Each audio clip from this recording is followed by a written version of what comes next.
life dating berkat nga nahimong freelancer nga na ay small business ka na.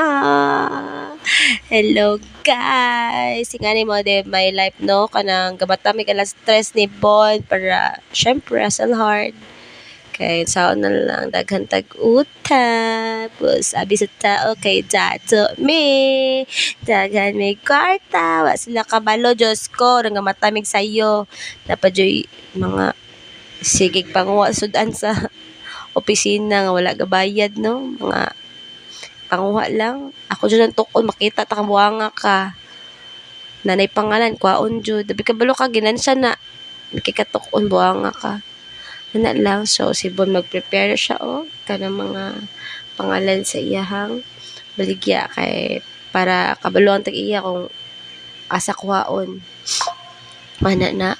Tapos, nagluto yata ako bake mac anang pork chop. So, ana lang na siya. Ana ang ganap. So, paspas kami no, kay naka-timelapse man.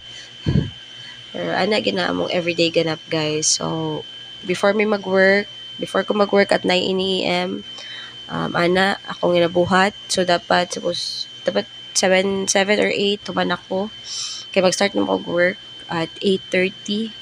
So, si Bon 10. So, dapat naka-prepare na, nakalipos na, kalimpyo na kay para paglakaw ni Bon, mamata si Lauren, maliguan ako si Lauren, tapos magtrabaho na ako. Ano na, tapos next day na po, ano na, same thing.